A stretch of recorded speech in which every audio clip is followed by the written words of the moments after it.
It's our relationship Friday, and we brought back Elder Amos Kevin Annan. I just call him Amos Kevin Annan, but everybody else calls him Elder. So I want.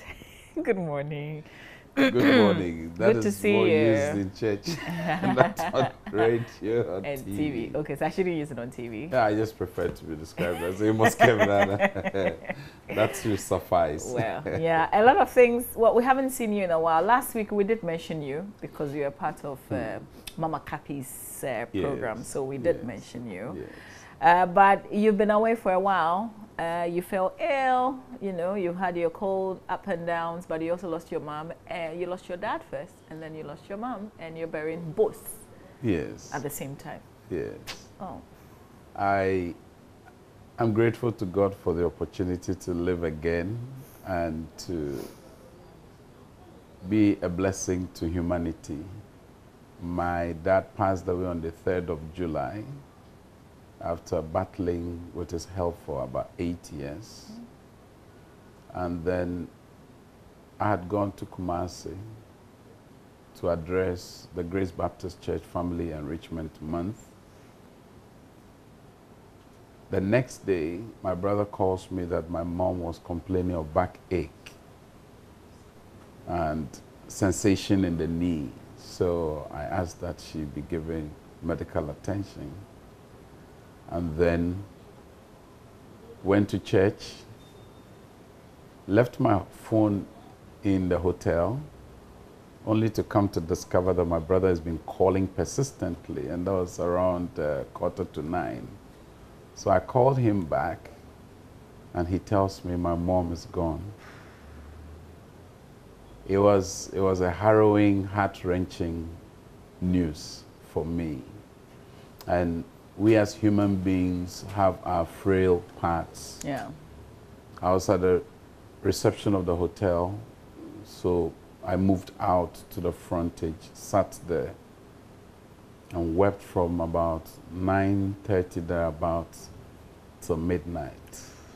I didn't even realize it was midnight. My mom has been such a bulwark for me and my siblings. Whenever we had difficult times with our father, which was recurring, my mom would be the shoulder on which we leaned. And as soon as he said that, it sent my mind back to a conversation we had on Sunday. Sunday, I was the last person to have left my mother. That was past 9.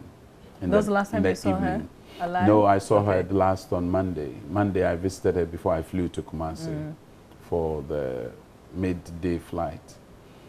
And Sunday, she said to me, Kwame, the moment my mom mentions your name, you have to pay attention to whatever she's about to say. So she said, Kwame, because she knew I was about to leave. My wife had prompted me, she was about to pick me. Like you mentioned, I wasn't feeling too well for some time, so I was not driving for 2 weeks because I was having dizziness, and my wife was the one who mostly would be driving me. So she sent me a text that she was coming to pick me, and then I said to my mom, Evelyn is coming to pick me, so let's wind our conversation down. Then she said, Kwame, Then I said, Abasam. I mean, we spoke local language. So she said to me, Mo papa, wa mama brepa. To wait, our dad had really stretched us with his ailment, and we have expended too much on him. And she has one wish from God. And the wish is that if God wants to take her home, it should be very sudden. Aww. She doesn't want to burden us with extra cost. And I said, this is not a conversation we should be having. We are preparing to bury our dad. And that was supposed to be on the 19th of August. And so I said, okay, let's leave the conversation here. And then off we go. Now, the sad thing is this, that I had arranged for a clinical psychologist to give her attention, because being my mother, I could have supported her psycho-emotionally and socially, but I thought it would be better done by a friend. So I asked her when my friend can start. And she said to me, Thursday after 2. We're going to do a video recording of her, because after 50 years of marriage, she has a lot to share. Yeah. We wanted her to share some of it, so we added to her tribute in a video format. And she said, okay, the video guys can come lunchtime on Thursday. And usually they have these traditional things they call grazi, which are supplied by the in-laws, my sister, and who are all those involved. And they asked her when they should bring those things. And she said they should gather everything by Wednesday, and Thursday first thing it should be brought. Only for her to leave on Wednesday. Oh! And it was as though she knew she was going to leave. She didn't spend more than an hour in the hospital, and she just left us. Oh. I haven't had the courage to go and look at her since I returned from Kumasi. But I'm going to do that, God willing, on Tuesday. And I'm going to see my mother, whom I left on Monday. And she's no more part of us, but she's gone to join the celestial beings in eternity. And God has been very gracious towards us because my father is a Catholic, my mother is a Methodist. Originally, we were to send our father to the village, but the family gave us some respite and agreed that we should bury both of them in Tema. Okay. And we've so got the details of, yes, the details, ceremony. yes. So Friday, we are having a vigil in honor of their lives. It's a vigil. We're going to sing celebration songs, praise, worship. And a lot of friends of mine who are musicians have assured us they'll be around to support. Then Saturday, the 19th, that will be the rites proper. We'll go to the Catholic Church. The Catholic Church has agreed that we should bring our mother, who is a Methodist, to the Catholic Church. That's nice. And that's an act of grace. And so the Catholic Church will be responsible for all the pre-burial service at the Catholic Church, Our Lady of Mercy Catholic Church in Tema Committee 1 at 8 a.m. Okay. There will be fire pass till 9 a.m. when the service begins. And then we will take the body to the Metropolitan Cemetery in Tema Community 9, where both of them will lie side by side. Okay. That also is an act of grace to get them side by side. And I use a scripture from Ruth chapter 1 where it says, "Do not forbid me from following after you. For where you go, there I will go. Where you die, there I will die. Your people will be my people. Your God will be my God. God deal treacherously with me if I do not live by this." And I think that my mom wanted to be with the lover of her life, and we as children cannot advise God. Neither can we suggest to God what should be done. We have received it graciously. And Sunday we have 2 Thanksgiving services, one in the Catholic Church in the morning, 7 a.m., and the other 9:30 at the St. Paul Methodist Church, where my mother was a very active member. My mom was a die-in-the-wood believer. I mean, she won't allow me to wash on Sunday. Sundays for church. She says Sunday and Nyamizi. Consider Nyamin Neda. And she won't allow me to wash. And her commitment to the Christ Little Band in the Methodist Church, everybody is talking about it. To the extent that she signed up as a member of the Methodist Church in my father's hometown. Wow. Yes. That tells you the extent to which she was a committed, born-bred Methodist. My father, born-bred Catholic. But they I am Pentecost. My brothers are all Pentecost. My sisters are Assemblies of God. And my younger sister is married to a full gospel pastor. So we are having almost like a unity of the churches. Yeah. We have Christian Council, we have the Catholic Secretariat, we have the Pentecostal and Charismatic bodies there. The and Bishop the independent Conference. churches. So if anybody wants to see the unity of the faith and the church expressed in such a way, is a celebration of my father and mother. Well, and, our condolences to you. Having now become an orphan, I've suggested to my brothers and sisters, we're going to set up a foundation for orphans in honor of my parents. And we pray that God will give us the grace to be able to meet the needs of orphans, widows and widowers. Yeah. And that's going to be something Dr. Hobson told me. God is going to give you a new space to serve him. And I think it's the orphan widows and widowers call, and I have responded to God's call to that effect. It's interesting how, you know, good things can come out of, if you like, bad news. Yeah, I mean, for a child of God, there are valleys and there are hills. Yeah. And when you're on the hilltop, you are excited. But when you get into a valley situation, you must learn to embrace it with grace. Definitely. And that's what God has granted us. And it's not because I'm strong, but it's because I lean on the arm of the Lord. Yeah. And the gracious support of people like yourselves, the multimedia team, the JoyNews channel team, the AM show crew. And I've received so many encouragements from people. Somebody calls me and says, I don't know what to say, but I just want to talk to you. And I'm saying, you are not the first to say this. Yes, you're a counselor. We'll be with you. And I don't know what to through, say to you. And I say, well, say what you have to say. You know? Yeah. Well, so it's good that, you know, you are smiling through all these things that you've experienced these past couple of weeks. But may God continue to strengthen you. Thank you. Thank you. You know, so that you can see both parents off peacefully. May their souls continue to rest in peace. Yes. It will take place at Vera. That's where the funeral proper will occur. Okay. Vera is the VACO Employees Recreational Area. It's in Community 4.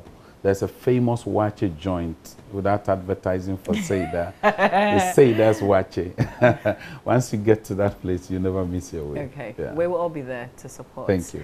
But today we want to talk about a subject that really started from a friend's wall on Facebook. And that's where we want to make the reference. We want to go back to Francis Oklu's Facebook page and start reading some of in fact, the main comments that got us deciding that, oh, let's talk about this subject, because it looks like it's something that a lot of people are looking forward to, you know, getting some answers. So this was posted on the 5th of August, and he said yesterday I had a chat with a couple who said they are happier now in their 23-year-old union than the first 2 years. They said in the first 2 years, they were happy. Then the third year, bitterness and regret set in. Each of them wanted out. They, however, found grace to patch up. With time, they learned lessons, and what brought agitations and acrimony in the third year is now normal and can't hit a fly.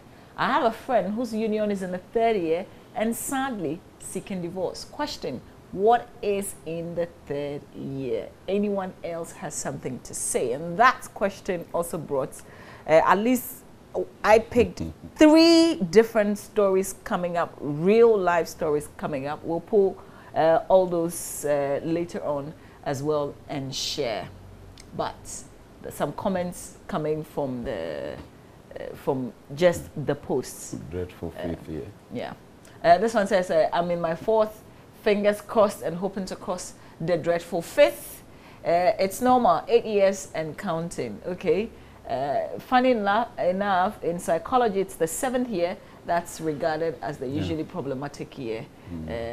Okay, so, but there are 3 different personal stories that people shared that we'll pull up as well.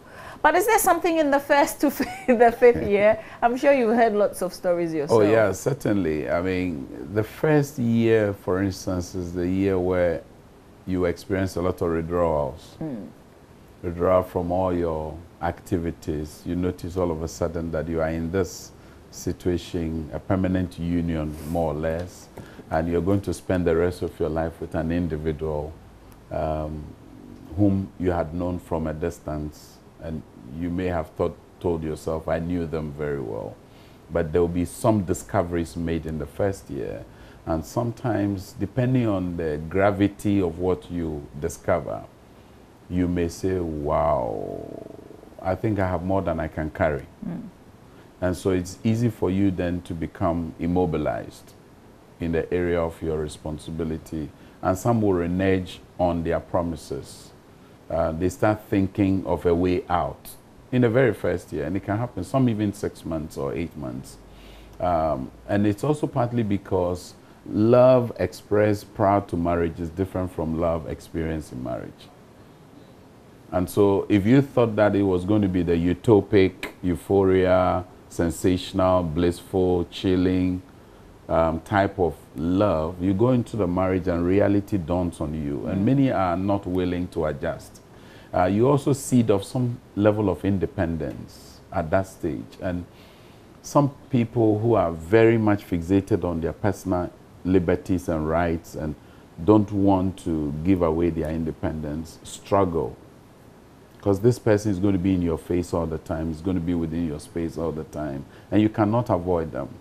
Here was a case previously when you were dating or courting. If you have a feud, there's any stress condition between the two of you, because of distance, especially when you're not living together, you can manage that space, that vacuum which is created. Here is in the case where now you're living together and you have an issue.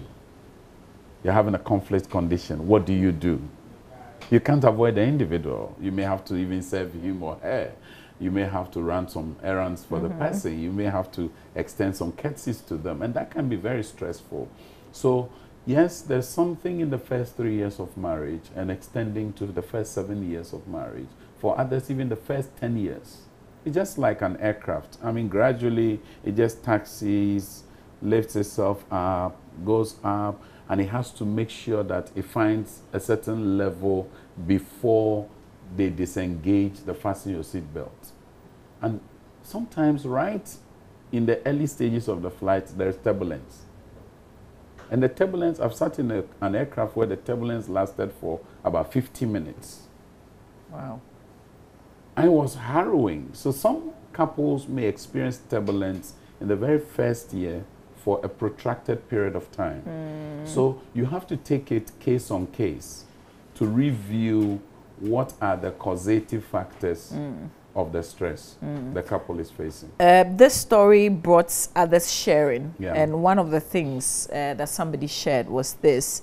After marriage, it was clear my wife was indebted to many people. I've paid some of her debts, and people keep showing up with evidence of debts. At a point, I thought it was a stage attempt to spend my money.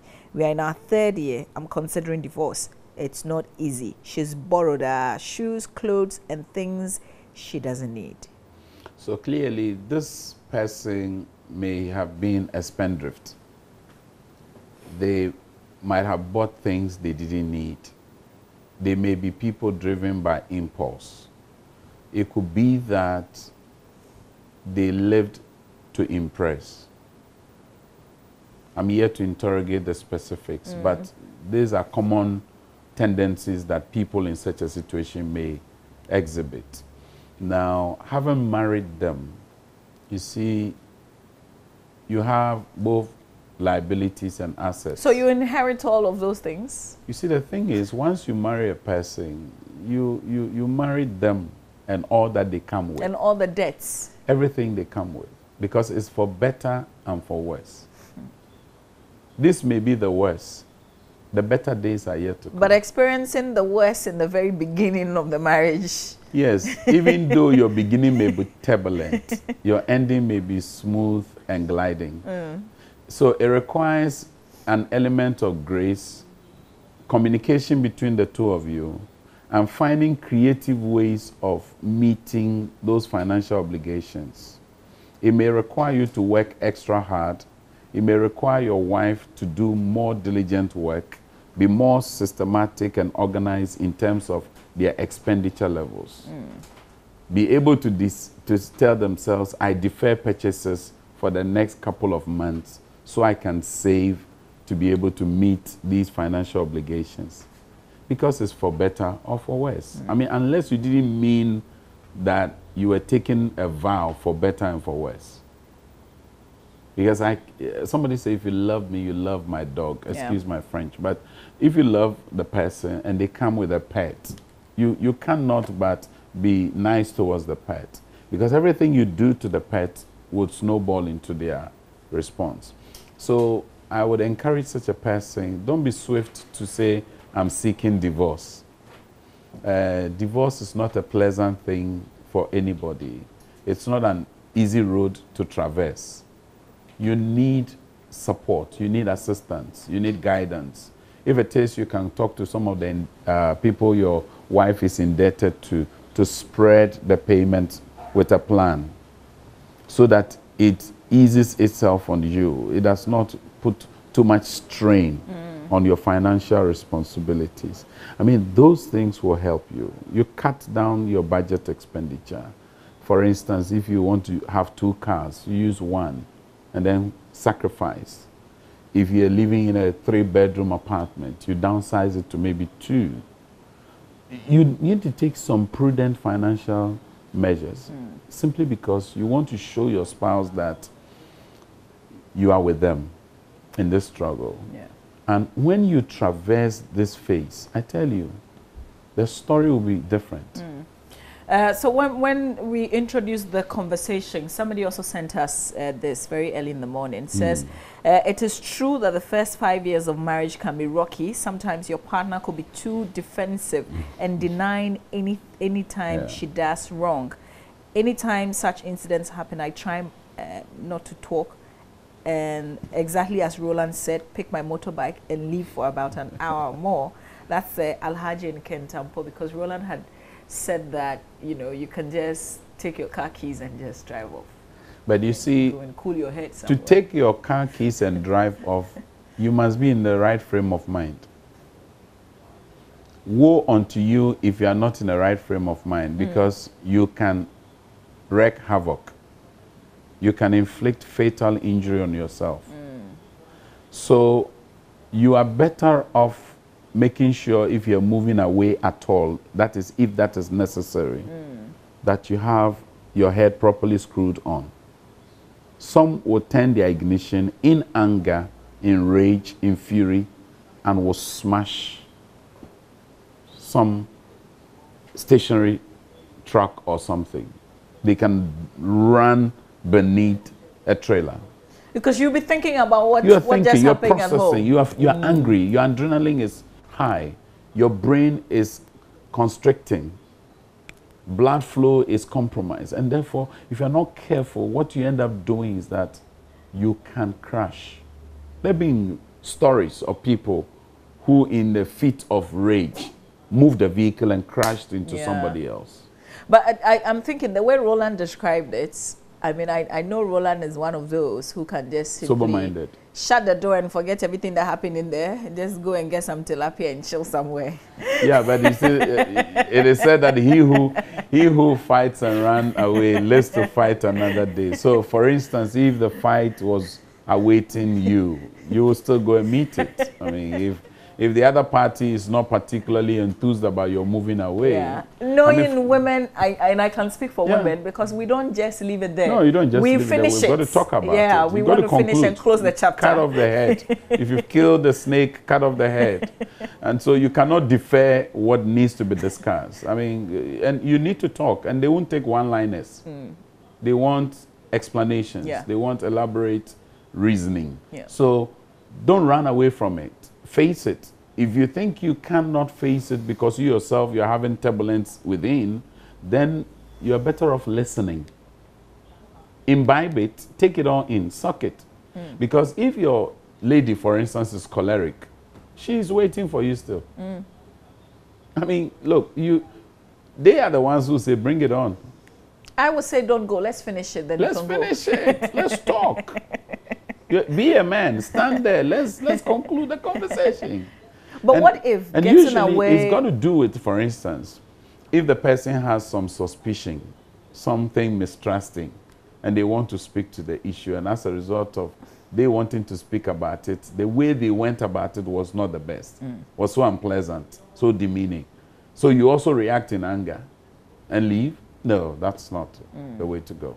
But what if you're moving away for a while, would bring down at least the mood when you return, the mood would have changed. You probably have cooler heads to talk about the issue. I mean, clearly, spatial strategies can help. I mean, you create a space, you move away for a while, and ensure that cool heads prevail. That's fine. But to move away from your home, you see, the danger is in moving away from your home. You cannot predict what it is you're going to encounter. And anything can happen to you. You can even have palpitation of the heart and then you drop dead. Cardiac arrest. So we've got to be careful, and it's all about anger management. It's part of the anger management processes. People should be willing to talk, engage, engage. Because the moment you disengage, you create a greater reason for the person to have more weapons to confront you. Yeah. And that's not the best in terms of dealing with the issue. There was one heartbreaking story that somebody shared. I couldn't believe it, but I want to share that with everybody else watching. I lost my job strangely a few months into marriage. Second year, we were evicted by landlord. Third year, my wife almost was killed with her pregnancy. Fifth year, gave birth to a baby with a sealed anus, and in a few weeks, we lost a child. Sixth year, I was vomiting blood and almost died through TB. Seventh year, my wife was attacked with madness after childbirth with 2 months baby, and my pastor even gave up and asked me to send her to psychiatric hospital, but I objected and stood in prayer until my wife was set free in 10 days. We fought many deadly battles, but our only weapon is our midnight prayers, which we do every night. We fought many adversaries, and now in our 8th year, with peace and love, we have become prayer warriors in our home. This is from day one of the marriage, fighting a lot of battles, losing your job. And I've heard people say that. Yeah. It happens. And that can be an anticlimax for a couple. Because here it is, you had a wedding, you had a lot of dreams, lots of aspirations, hopes. You're looking forward to a glorious life. Then you are hit with this. It can cause you to become derailed. And it challenges your belief in the Creator. It can undermine your faith in the one who sustains your life. And in such moments, couples need to draw together, pull together, and face the odds together. At that point, won't you be, especially with what this guy is narrating, won't you then begin to question yourself if what you've done is right? It will be easy to pull apart at this point than to stay together, because this will probably be a mistake. At a point, it may be a legitimate reason to begin to ask yourself questions, to even doubt if you made the right choice. But in that process, you don't take definitive decisions.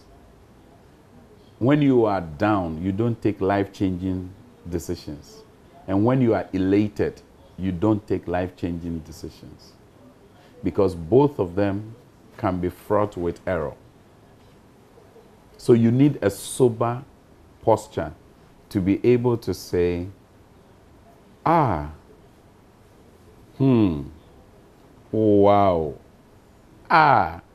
why, how come? You need those things because they are therapeutic gestures. You need not to show a brave face when you are broken.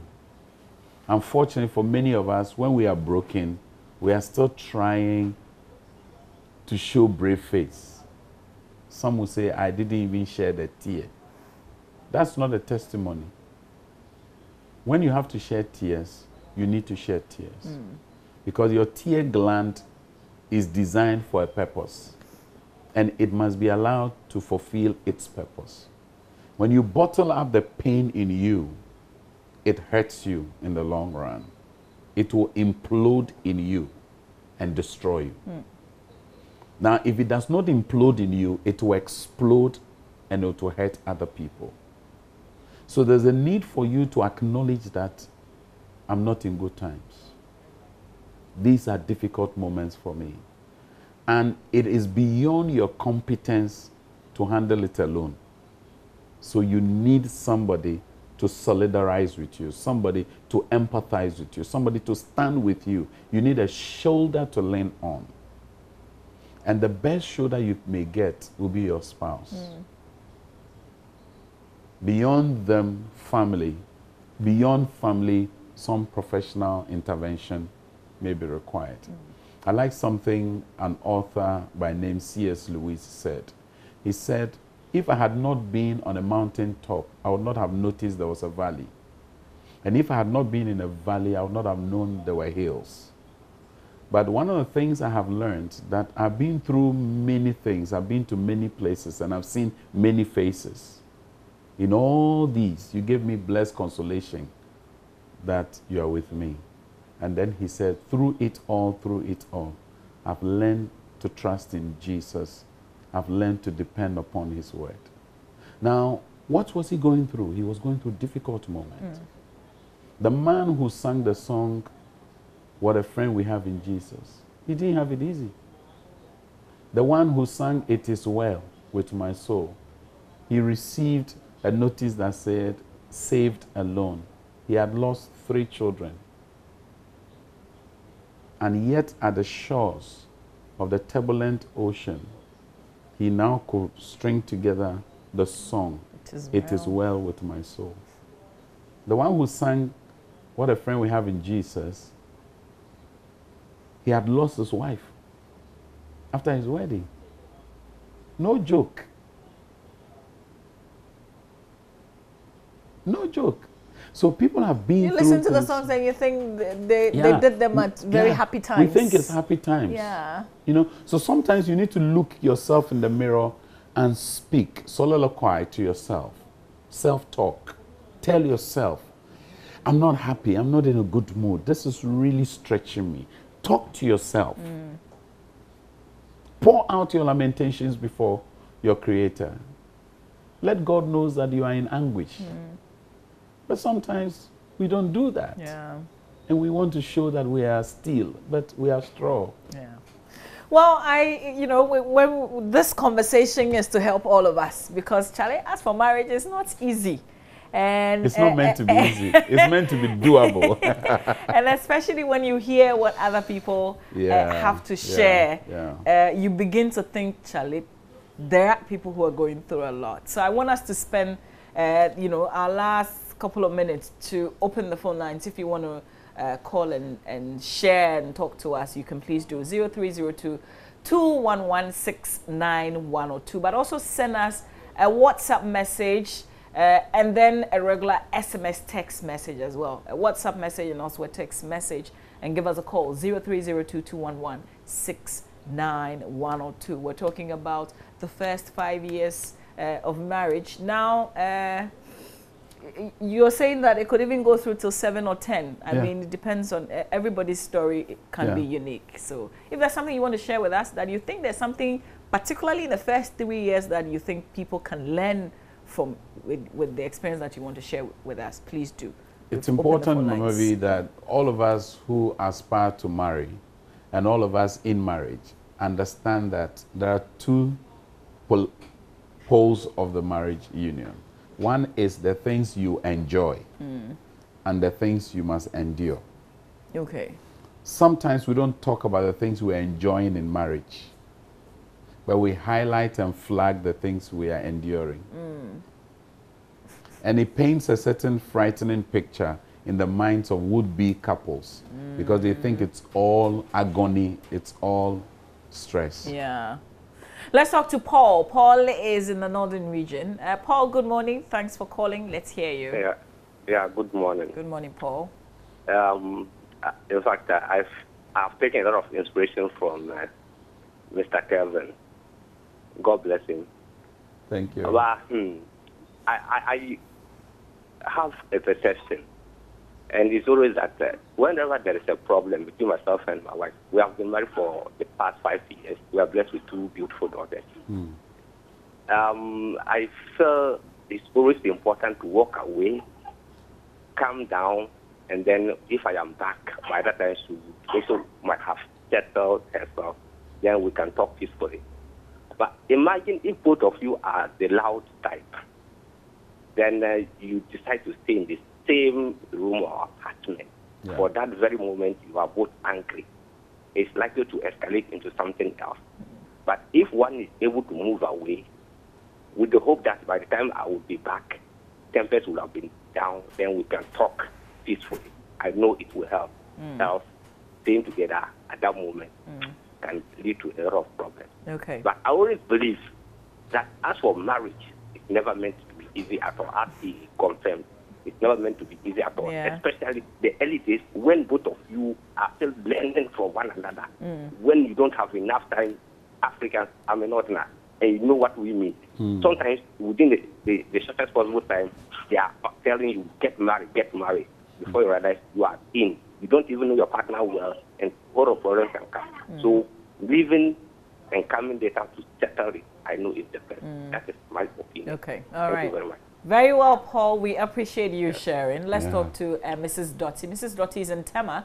Good morning, Mrs. Dottie. Mama Vin. Thank you. Let me ask a tree. Me pasho katri dodo yetio. Mama Vin, easy. Enye easy, sir. Obianka say easy. 3 years. The man I will marry and Ankasa, never be changed. A way out of wood free, our anymore now won't pay the dinner. As I did more problem. But there man not there, or no Casansi, who Casana, yes, sir, who Pecatama. But almost only said the oil, and could you imagine, say, Yawo, you marry a 1 year and a year. Yawo, Mamma, what do you think, Juma, Obama Sensi? Sensi, I mean, I mean, our private baby. Oh, yeah, Juma, or and the better 15 million a month. But I don't know. Meaning the only visitor who complain and no kasa. I'm my frustrated. Meaning the name. Meaning will be a mess kasa too. So the kasa say a cancel and no cancel before marriage. Or the kasa and so. There are more candidates. But yes, in the end, to me, I could buy for podcast say. A deputy for 3 years and now 4 years before we will understand each other. But who didn't make us as well? They be on the same, but yeah, me fry. Now be in us. Okay. Now, Auntie Dottie, who will be and son, where you may be a dear? Near Simpson. Okay. But I don't know, do be as I'm saying in your or bar me economic pie. Or whom in your memoir. But whom in your memoir now. Obama Mr. Semi was scattered. Could you imagine? Okay. Auntie Dottie, unim ye de Amos Kevin number me mao. I think say also water mines in no crab easy. Na ma connecting na one in nakasa. But mema wa kan bibi kakra afa ho. Why? Yeah, that's that's Mrs. Dottie calling from Tema. And it's, you know, the same issue that we're discussing about, some of the challenges that some marriages go through in the early stages. There are very rocky situations. Let's hear from Edward. Edward is joining us from Bolga. Good morning, Edward. Good morning, Mama Z. Yes, Edward. Thank you for your call. Good morning, Mr. Kelvin. Good morning, Ed. Yes. I like Ed. My name is Edward. Yes. Okay. From Bolga. All right, sure. Let's hear you. Yes. I have this problem. I'm a Nodna, and I'm a police officer in Bolga. I got this woman, and in fact, we had a child through family, and I was not even in love with her. But because of the child, I'm forced to love and marry her. Because I can't even stay with a woman. In fact, I will need Mr. Kelvin's number so I can talk to him. Okay. All right. I think he would appreciate this because he doesn't like you to tell it all. So we're gonna give the number out so you can call him. But thank you very much. Thank you very much for calling and sharing. Joyce is in Shama in Takrady. Joyce, good morning. Hello, Joyce. Yes. Okay. Joyce, you have to turn down the volume on your television sets so we don't get the feedback that we're getting right now. Oh, is it Joyce we just lost? Oh, okay. Joyce, you have to call us back. Otherwise, when we give the number out, you can call, you can call Kevin later on in the day at a good time. First issue, I think that, like I said earlier, if you really want to create space, you must make sure you are in the right frame of mind to move away. If you are not yourself, please don't move too far. Okay. You can be within the house or compound or somewhere, but don't go too far. Can I also say something from a girl's point of view? Yes. I kind of feel that when there's been like there's a misunderstanding and you move out, wherever you go and sit, because you're thinking about me as the bad whatever, Yeah. you see some fine girl, somebody who's presenting all goody to you. You become vulnerable. Exactly. Yes. That's the kind of mindset that sometimes I also have as a girl. Many and that's why I women will think have that. don't go out. Many women will have those thoughts. Yeah. Equally, some men will have those thoughts for women because in that situation, if a woman moves out from the home and say goes to sit at a drinking spot, it's easy for her to accommodate somebody who's going to try to encourage her. And that could also be another level of vulnerability. Yeah. So the important thing is be sure you know what you're doing and you know the consequences or the outcome of your action. Now, for Madam Doughty, part of it may be that there's not been sufficient disclosures of how money are expended. And so she's left to wonder and to assume. And those guesses may not be helpful. And you can see that the concluding statement that the person thinks she has a lot of money. Yeah. And we should be fair to our spouses. You can't give 10 cedis to a child today and it will suffice. Yeah. So please, she can get in touch with me. I can only do counseling after the funeral. Unfortunately, that is the cutoff. Yeah. I can only do. Okay. I think Mama Kathy would also be of Yes, be Mama of Kathy. support. Mama Kathy Yeah, is Mama a Kathy. wonderful woman Yeah. of God, and thankfully, I managed to go to her program. Okay. I didn't want to let her down, and if my mom didn't lead my dad, why should I allow their departure to forbid me from serving humanity? Yeah. Yeah. So for Ed, he has a child. He's contemplating marriage. That is a possibility, but it comes with challenges. So the two of them should know that they already have a child and they want to consummate the union into a marriage. That can be possible, but they need to work at it so that it doesn't get to a point where it is seen as the child was used as a tool to blackmail him to marry the lady. Yeah. Because he made a statement that I have to marry her because of the child. Yeah. And that would be an unfortunate worldview to have.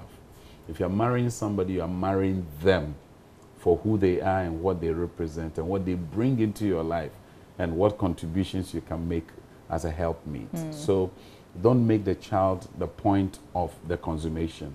What if there's no child? Will the love be there? Yeah. Will the commitment be there?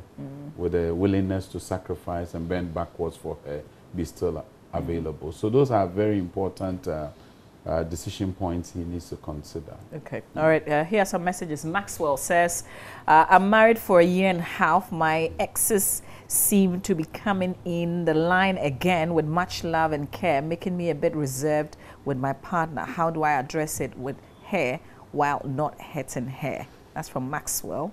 I think I've said it here before, Mama V, that if your exes have been dead and buried, don't give them resurrection power. They need to consign themselves to their new life. You also have a new life. Otherwise, they are going to distract you. 1 year is too early to accommodate and tolerate exes. Cut them off. Cut them off. That's just what he's saying. Don't go searching for their Yeah. new DP or social media Yeah. handles. Some of the people have that tendency, trying to check on them. Let me see what she's up to. What she's doing or he's doing, who is in his or her life. Those things, you've Why left don't you them. just block her and move on with your Be life? on your own. Yeah. And let Yeah. them also be. Yeah. Live and let's live. And I beg you, don't even raise the issue with your wife. Yeah, right now it's too early to do those Just things. cut them off. If your wife raises an issue of whether you have exes, be honest with your answer. Cut them off. Yeah. All right. This is from Emba Anthony from Asin Brecom. Says, I'm very inspired by this educative piece this morning. Thanks to the entire crew for educating the salient suffering marriages on air. Well, we thank you. The whole prayer is that each time we talk about some of these things, it's helpful to you. So if you're enjoying it, that was the whole idea. We thank God that it's making the inspired, what we wanted it to do. Okay, Ima from Asingfosu says, I wish to ask whether it's advisable to show 100% love in the early years of marriage. Well, else do you want to show the 100% love? You know, people have this thing they call just in case. Give your all, man. They give 80. Some even give 20. And hold on to the then 80. I won't be so hurt. So hurt. But please, once you love the person, let them know that you love them through and through. Don't leave them to be second guessing whether or not you indeed mean what you're saying or what you're doing. Okay, this one says, I've been in the marriage, and our WhatsApp and SMS number is not for phone calls, so please don't call. I've been in the marriage for 7 years now, and we're still going through a lot of misunderstandings and quarrel. Is it normal? That's just your question. Let me box it up with this. This one says, I've been married for 18 years. We always argue when it comes to the issue of the kids. We second guess each other, and he's a very suspicious person and doesn't trust me. How should I deal with it? Several times we wanted to divorce. And then she's also asking for a contact number. Well, I mean, the thing with marriage and relationships generally and dealing with people is that everything is normal, everything is possible. But it depends on how you manage them, how you handle them. If you don't handle them well, they affect you adversely. If you manage them well, it becomes a testimony. So I'm not surprised people are saying 7 years they're having challenges. Conflicts are part of life. It's an existential reality. You can't wish, you be having them almost every you day? can't wish conflicts away. What happens is, how do we manage the conflict? What are our attitudes towards the conflict? What has been my contribution to the conflict? Because sometimes we don't even look at what we have done to precipitate the conflict. Yeah. We only look at the other party and say they are too conflicting, they're always combative, they're always this. But what has been your own contribution? Now, for parents who are having conflicts because of the children, they must understand that marriage supports parenting, but parenting does not support marriage. So your parenting success hinges on the success of the marriage. But your marriage success does not hinge on your being a parent. Before the children came, there was husband and wife. Yeah. The children, the best gift you can give them is a congenial atmosphere at home. And then the serenity that the couple are together. That's the best gift you can give to your children. So if constantly you are fighting amongst yourself because of the children, it clearly means that you need to review what are the salient issues that constantly bring a feud between you and your spouse. You need to isolate one from the other and stop looking at who is wrong, but now focusing on what is wrong. You see, oftentimes we put people in the defensive posture by looking at who is wrong. You are wrong, I'm right. Everybody's trying to play the game of you are wrong, I am right. You treated me unfairly, I've been fair all this while. But we forget that there is something which is not a human being, which is the issue. So we are fighting and the issue is still outstanding. Yeah. So when we are done with the fight, the issue is still staring us in the face. So there's a need for each person who is going through conflicting situations to say that, let's take our eyes off who is wrong and who is right, and now find what at all is happening here. Okay. And then you can find ways of intervening. Okay. What I'm going to do is to just run through a lot of the messages that we've received, and then you give the phone number, but people can't call now. And this is certainly not a very good time. So, but we'll find other ways of helping you out. This one says 14 July 2017 was exactly, is it a year you want to say we got married? But I've developed so much hatred for my wife because she doesn't listen to my advice. She does her well and the result is always negative. She doesn't buy into my visions. She's arrogant to the extent that she drove my mom away when my mom visited us when she delivered in April 2 years ago. Okay, so I guess I've missed the number of years that you said you've been married because that got lost. All right, my mom left in tears. I could not do anything because I was in school before our marriage, and she paid for a 3-bedroom apartment. She has never regretted her actions. Now we live in a private apartment in different locations. I'm thinking of divorce because I have no feelings for her whenever she visits me, so I don't touch her, though we share same bed. I'm confused. Okay, so 3 years. Edu Emmanuel is in Accra. You sent us this. We're going to leave the contact so that you can get in touch with Amos later. From Ernest. Ernest also says the early years of marriage is known as moment of truth or period of realities. No faking. I've been married for a year and a month and still counting for better or worse. That's from Ernest. This one says my ex who is in marriage and she keeps on, okay, so your ex is married, keeps on calling you to say I should be asking her things like money. I'm not sure I quite get it, but I guess the advice is cut your ex out. Yeah. Cut your ex out.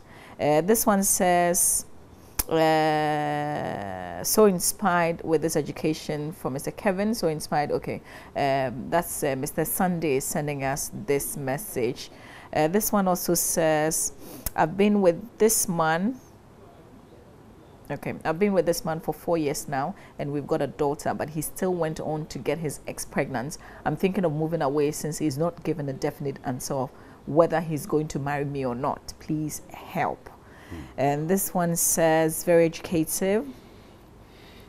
Okay, messages are loading quite very quick, so you're actually touching on a lot of points. I can imagine my wife, Selom from Jinjen. How about yourself?